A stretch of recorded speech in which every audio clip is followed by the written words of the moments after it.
በዛሬ ቆይታችን ላይ እስልምና ለሰው ልጅ የሰጠውን ክብር እናወሳለን። ዛሬ ባለንበት ዘመን የተከበረው የሰው ልጅ የአላህ የምድር ምትክ አምባሳደር እንዲሁ ላግጣና ጨዋታ ሕይወቱ ሲሆን ክብሩ ሲነፈግ ለተራ ምድራዊ ጥቅም አሊያም ለተራ የፖለቲካ አጀንዳ ነፍሱ ደሙ ሲፈስ ስናይ እስልምናችንን ተመልሰን እንድናይ ግዴታ ይለናል። እስልምና ሰላም፣ እስልምና እዝነት ነው። መልእክተኛውንም አላሁ ስብሓነሁ ወተዓላ ለዓለማት እዝነት እንጂ አድርጎ አላካቸውም። ወማ አርሰልናክ ኢላ ረሕመተን ልልዓለሚን። ታዲያ ዛሬ የሰው ልጅ ደም ረክሶ በየቦታው ሲወድቅ አንዴ በሰሜን አንዴ በደቡብ ስናይ እስልምና የሰው ልጅ ክብር ማውሳት ግድ ይለናል። አልፎ አልፎም እኒህ መሳሪያን የታጠቁ ነፍጥን ያነገቡ ሰዎች ሙስሊሙ እንዲህ አይነት ተሳትፎ እንደሌለው እየተታወቀ ነፍጥ ያነሳ ቃታን የሰበቀ ሙስሊም እንደሌለ እየታወቀ የሰበቁት በአጠቃላይ መሳሪያን የታጠቁት የየራሳቸው እምነት ያላቸው እምነታቸውን በአደባባይ የሚያውጁ እነሱ ሆነው እያለ ሰላም የተቀመጠው ሙስሊም የደሙ ተካፋይ ለማድረግ ሲጥሩ ስናይ እኛ ይሄን አይመለከትም ልንላቸው ዛሬ ግድ ይላል። የሰው ልጅ በእስልምና እጅግ የተከበረ ነው። በዚህ ርዕስ ዙሪያ ጥልቅ ስታነቡ ትደነግጣላችሁ። ነፍስ አይደለም የሰው ልጅ የእንስሳት ነፍስን ማጥፋት እስኪከብዳችሁ ትደርሳላችሁ። የሰው ልጅ የተከበረ ነው። ነቢዩና መሐመድ ዓለይሂ ሰላቱ ወሰላም አብዱላህ ብን ዑመር ባስተላለፉት ዘገባ ላይ ከዓባን እየጠወፉ ዞር አሉና አንቺ ከዓባ ሆይ ምንኛ ታምሪያለሽ፣ መዓዛሽስ ምን ያህል ምንኛ ያምራል፣ ማዕዘመኪ ምን ከፍ ልቅና ምን ቸረሽ፣ ወአዕዘመ ሕርመተኪ ክብርችንስ ምንኛ አላህ ከፍ አደረገው። የመሐመድ ነፍስ በእጁ በሆነችው አላህ እምላለሁ የአንድ ግለሰብ ሙስሊም ነፍስ አላህ ዘንድ ካንቺ በላይ የተከበረ ነው። ደሙ፣ ገንዘቡ መልካም ልትጠረጠረበት የሰው ልጅ ነፍስ ከካዕባ በላይ፣ ካዕባን ከማፍረስ በላይ፣ ምድርን ከማፍረስ በላይ። ካዕባ መላእክት የገነቡት የመጀመሪያ አላህ ቤት ነው። ቂብላ የተደረገ ነው። ከዛም በኋላ ኢብራሂምና ልጃቸው ገንብተውታል። ከዛ ቤት የበለጠ ክብር አንድ የሰው ልጅ አለ። የሰው ልጅ ትልቅን ክብር የተቸረው ነፍሱ እንዳትገደል ትልቅ ዋስትና የሰጠ ድን ቢኖር እስልምና ብቻ። እንደምታውቁት በሰው ልጅ የህይወት ጅማሮ ላይ መጀመሪያ የተፈጠረው ወንጀል ነፍስን ማጥፋት ነው። ከአደም ልጆች ውስጥ ሃቢልና ቃቢል የሚባባሉ ወንድሙን ካላጠቃው ብሎ ተነሳ። መሃላቸው ላይ በተፈጠረ አለመግባባት ቃቢል ሃቢልን ገደል። ቃቢል ቃቲል ብላችሁ ያዙት፣ ቃፍና ቃፍ ገደለው። ፈጠወዐት ነፍሱሁ ቀትለ አኺህ ፈቀተለ ኢላላ። ነፍሱም ወንድሙን መግደል ገር አድርጋ አሳየችውና ገደለው ይላል አላህ። ፈአስበሐ ሚነል ኻሲሪን ከሳሪ ሲሆን አነጋ ይላል አላህ። ከሱ በኋላ ለሚጠፋ ነፍስ ሁሉ ቃቢል ድርሻ ይወስዳል። ዓለም ላይ ከሱ ግድያ በኋላ ለሚገደል ነፍስ ድርሻ ቃቢል ይወስዳል። እስልምና የዚህን ያህል ያደመቀው በከባዱ ነው የተናገረው። ወንድሙን ገደለውና ከሳሪ ሲሆን አነጋለ። የሰው ደም ያለበት ሰው ውስጡ የተረጋጋ አይደለም። ደም ያፈሰሰ ሰው ስክነትን ይነፈጋል፣ ጽዋው ይጎላል፣ ሕይወቱ ስንክሳር የበዛበት፣ ሌሊት ረፍት የለው፣ ቀን መረጋጋት የለው። የሰው ደም ከነቅላቱ ከነውፍረቱ አስፈሪ እንዲሆን አላህ ፈልገው። ከዚህም የተነሳ አላህ ሚን አጅሊ ዛሊክ በዚህም የተነሳ በእስራኤል ልጆች ላይ ደነገገና አንድ ሰው አንዲት ነፍስ ካጠፋ ፈከአነማ ቀተለ الناس ጀሚዓን የሰው ልጆችን በአጠቃላይ እንደገደለ ይቆጠራል አላህ። ይሄ ከነቢዩላህ አደም ጀምሮ እስከ መጨረሻው ትውልድ የተደነገገ ተመሳሳይ ሕግ ነው። ነፍስ በሁሉም መስመሮች ክልክል ተደርገዋል። የሰው ልጅ ነፍሱ የተከበረ ነው። ማመን አለማመን የግል መብቱ ነው። አላህ ይተሳሰበዋል። በዚህም የተነሳ እኛም ደነገግና አንዲትን ነፍስ ያጠፋስ የሰው ልጆችን በአጠቃላይ እንዳጠፋ ይቆጠራል። ነፍስ ከባድ ነገር። በገንዘብ ተጣላን፣ በውርስ ተጣላን፣ በሃይማኖት አልተግባባንም፣ በአቂዳ በቢድዓ ብለህ የምታጠፈው አለ። ነፍስ የምትፈራው የምትሸሸው ጉዳይ። ነፍስም የወስዳት የፈጠራት አላህ ብቻ። የሰው ልጅ ራሱን ማጥፋት እንኳን ተከልክለው። በዛ ነው ነቢዩ ዓለይሂ ሰላቱ ወሰላም ማ የዛሉ ልመርኡ ፊ ፉስሐት ምን ዲኒ ሐታ ዩሲበ ደመን ሐራማ። አንድ ሰው እኮ በዲኑ ውስጥ በስፋት መኖሩን ይቀጥላል። ምንም ወንጀል ቢሰራ በእስትግፋር በተውባ ይማራል። ሐታ ዩሲበ ደመን ሐራማ፣ ክልክል የሆነን ደም ያፈሰሰ ጊዜ መውጫ የሌለው ጉድጓድ ውስጥ ገባ፣ ጨለማ ዋሻ ውስጥ ገባ። ደም ካፈሰስከው ከወንጀሉ መጽዳት ከባድ። አላህ ጋር የተጣላ አንድ ሰው ሪባ ሊበላ ይችላል፣ ሊቶብት ይችላል፣ ዚና ሊወድቅ ይችላል፣ አላህ ይጠብቀን፣ ሊመለስ ይችላል። ደም ካፈሰሰ መውጫው ከባድ ነው አሉ ነቢዩ ዓለይሂ ሰላቱ ወሰላም። የሰው ልጅ የተከበረ ነው። ሁሉም ነቢያቶች ያስተላለፉት ትምህርት ነፍስን ጠብቋል። ክብር ነች ነፍሱ። አመለካከቱ የግሉ እሱን ልታስገድድ አልተላክም ብሏቸዋል አላህ ለነቢዩ ዓለይሂ ሰላቱ ወሰላም። ሁሉም ነቢያቶች ይሄን አስጠንቅቀው አልፈዋል። ቁርአን ላይ 10 አደራዎች የሚባል ዝርዝር አለ። እነዚህን አደራዎች ነቢያቶች ሁሉ አስተምረዋል። ይሄን አደራ ውስጥ አንዱ ነፍስ እንዳታጠፉ ምን ቁል በላቸው አንተ መሐመድ ተዓለው አትሉ ዓለይኩም ማ ሐረመ ዓለይኩም ረብኩም፣ የእናንተ ጌታ በእናንተ ላይ ክልክል ያደረገውን ልንገራችሁ ኑ በላችሁ።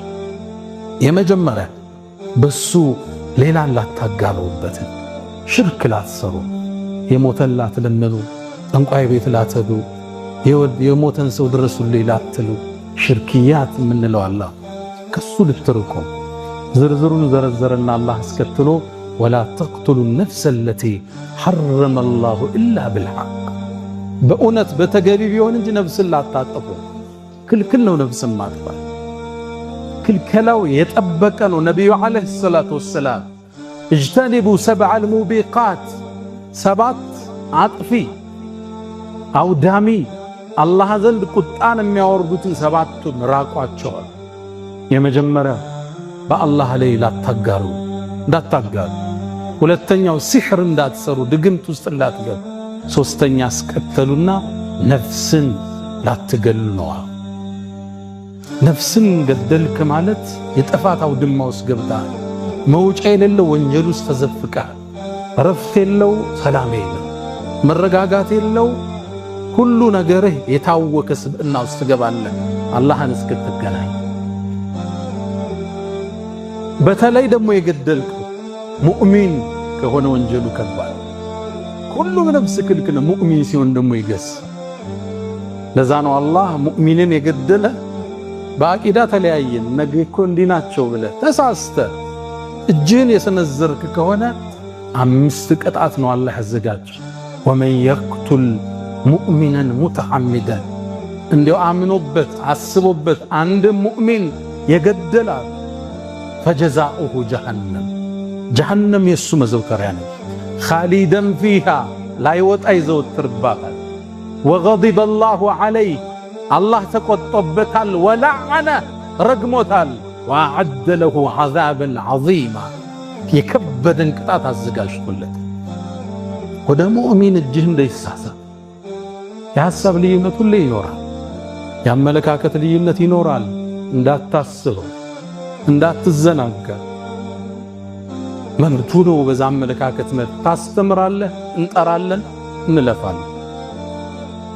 ለዘዋሉ ዱንያ እቺ ፍጥረተ ዓለም ዱንያ እኮ መጥፋቷ አሉ ነቢዩ ዓለይሂ ሰላቱ ወሰላም አላህ ዘንድ የአንድ ሙእሚን ነፍስ ከሚጠፋ የበለጠ ነው። እቺ የምታዩት ዱንያ መጥፋቷ አንድም ሙእሚን ደም ከመፍሰስ ነቢዩ ዓለይሂ ሰላቱ ወሰላም በሌላ ዘገባቸው ላይ ወለው አነ አህለ ሰማ ወአህለ አልአርድ የሰማይ ነዋሪዎች መላእክት ቢሊየን ትሪሊየን ኳድሪሊየን ቁጥሩን አላህ የሚያውቅ እና የምድር ነዋሪያን ጅኑም ኢንሱም እንስሳው አንድም ሙስሊም በመግደል ላይ ቢተባበሩ ሰብስቦ እሳት ውስጥ ይጨምራቸዋል። ልብ ብላችኋል? አንድ ሙስሊም ደሙ ከባድ፣ ክብሩ ከባድ፣ ገንዘቡ ጥቦቃ አይደለም። መግደል አይደለም በቀልድ ወደሱ በመሳሪያ ማመላከት አይቻልም።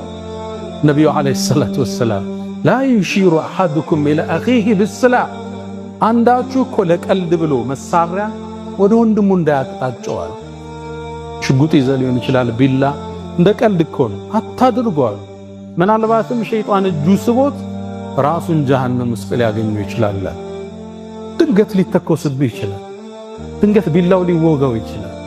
ማትወጣበት ሰዓት ውስጥ ገባህ እንዳታመላክቷል። ለቀልድ እንኳን አንድ ሰው ወደ ወንድሙ ስለትን ሲያመላክት ለቀልድም ቢሆን አሉ ነቢዩ ዓለይሂ ሰላቱ ወሰላም መላእክት ይረግሙታል እጁን እስኪመልስ። የፈንጅ ቀጠና ውስጥ ገብተሃል ማለት ድንገት ትሳሳት ትችላል። ማትወጣበት ጉድጓድ ውስጥ ወደቅ። ነፍስን መግደል እስልምና በእጅጉ የተጸየፈው የሰው ልጅ የተከበረ እምነቱ የግሉ አስገድዶ ማስለም በእስልምና የለም። ላ ኢክራሃ ፊዲን አስገድዶ ማስለም የለም በእስልምና። አስገድደውም እንዲሰልም አይፈለግም። ሙናፊቅ ነው የሚሆነው። እምነቱን ደብቆ በውጭ እየሳቀ ነው የምታገኝ። ክልክል ነው በእስልምና።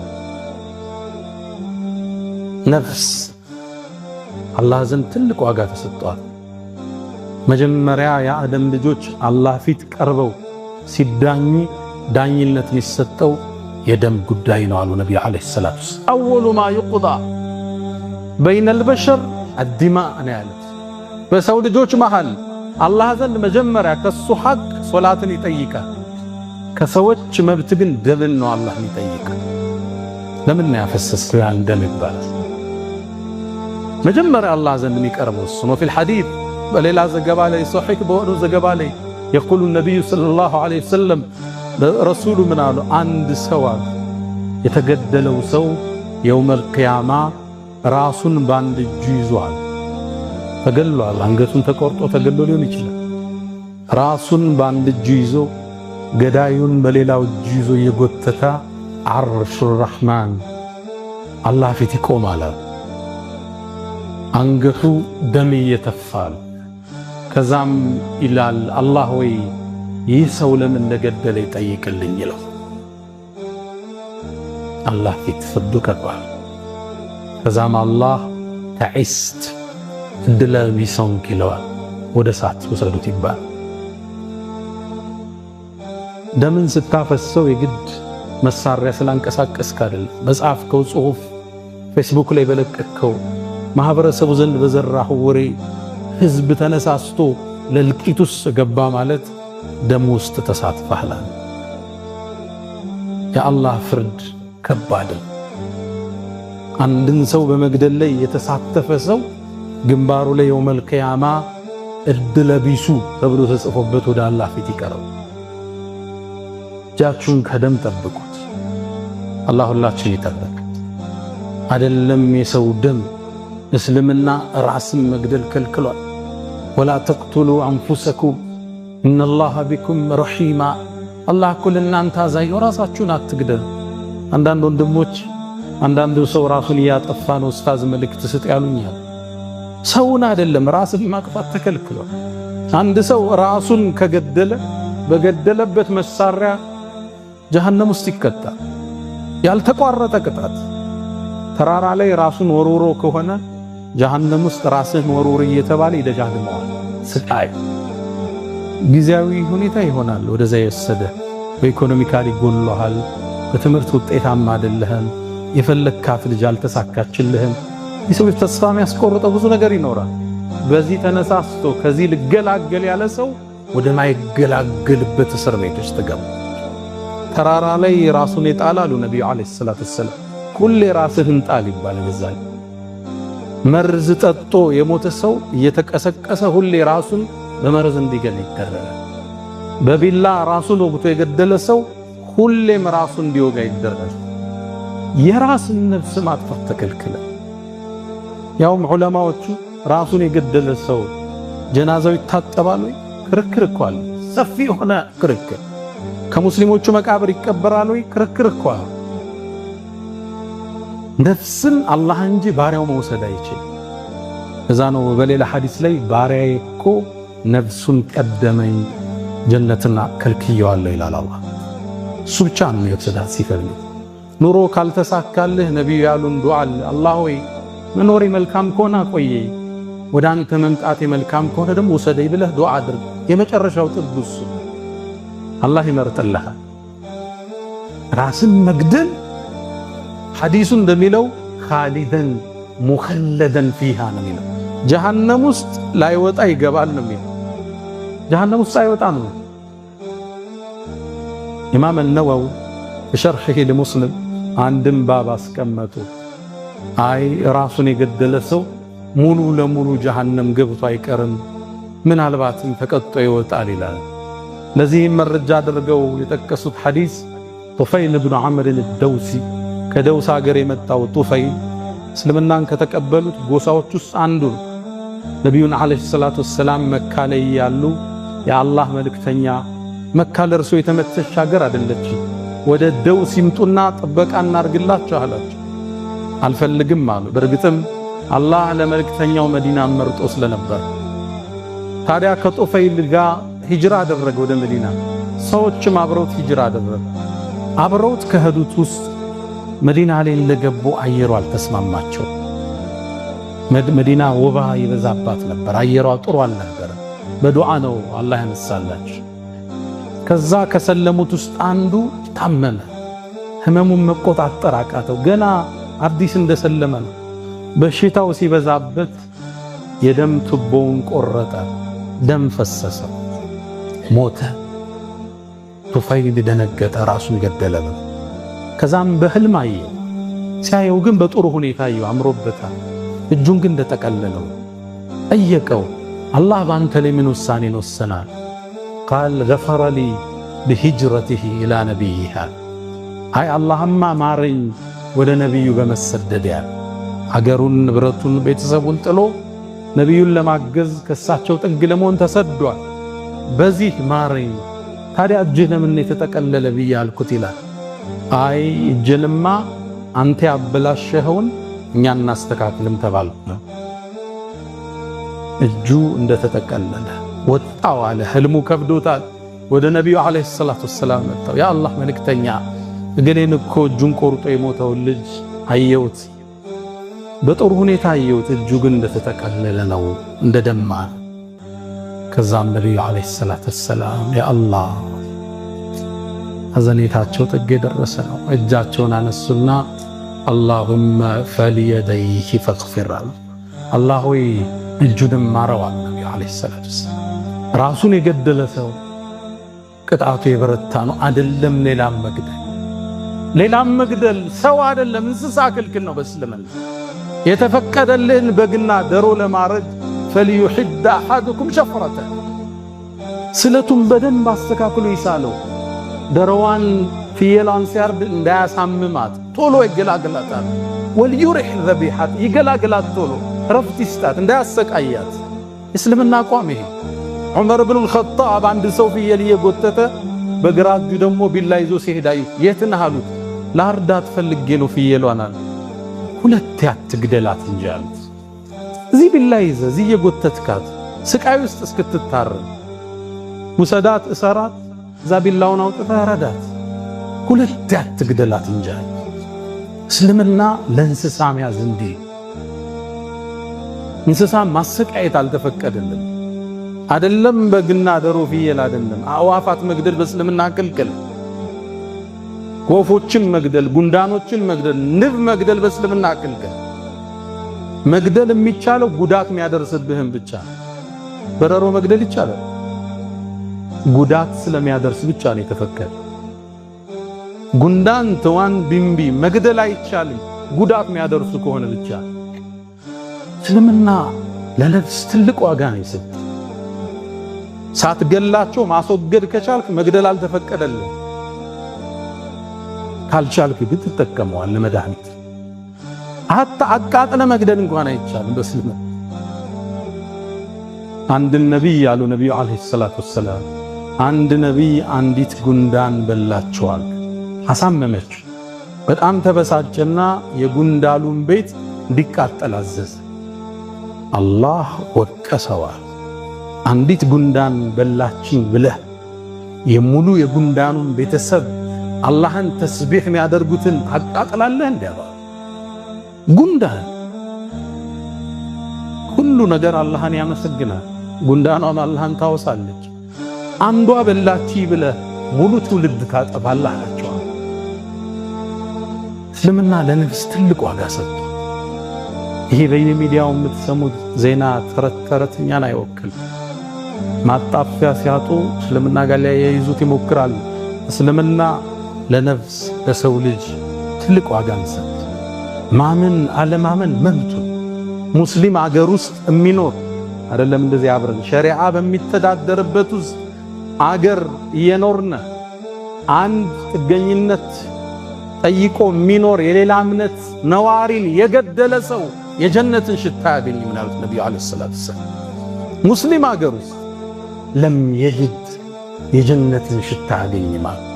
አንድ ሙዓሃድ ሊኖር መጥቶ ለሥራ መጥቶ የሙስሊም አገር ውስጥ እየኖረ እሱን የገደለ ሰው የጀነትን ሽታ ያገኝ አይደለም እንዴ? አብረን በምንኖርበት ሜዳ ላይ እስልምና ራሱን አያስነካ አያስደፍር። የጀግና ዲን ክብሩ ሲነካ እምነቱ ሲነካ ደረቱን ይሰጣል። በሰላማዊ መኗኗር ግን ማንም እንድነካ አልተፈቀደም። ላ የንሃኩም አላህ عن الذين لم يقاتلكم في الدين ولم يخرجكم من دياركم أن تبروكم እነዛን በሃይማኖት ያልተጋደሏችሁ ከሀገር ያላስወጧችሁ መልካም ልትሉላችሁ አልከለከልኳችሁ ማለት ነው። አንተ በሩሁም ቢር ላይ ልክ ቢሩል ዋሊደይ ለወላጅ መልካም መዋልን ልክ እንደዛ ለክርስቲያን ጎረቤት ለአብሮ ለተማረ ሰው ለሥራ ባልደረባ ለሴክሬታሪዎች መልካም ልትሉላችሁ አላህ አልከለከለ። እስልምና የሰው ልጅ አከበረ፣ ደሙን እንድንጸየፍ ያደረገ አይደለም። በሙስሊም አይደለም ሱፊ ሰለፊ ብለህ አይደለም ሌላ እምነት የመኖር መብት አለ። በፍቅር ነው የምትጠራው፣ በሰላም ነው የምታባብል፣ በመረጃ ነው የምታሸንፍ። አላ ወፈዐሉል ኸይራት ወስተግፊሩ ረበኩም ፈጡባ ለልሙስተግፊሪን።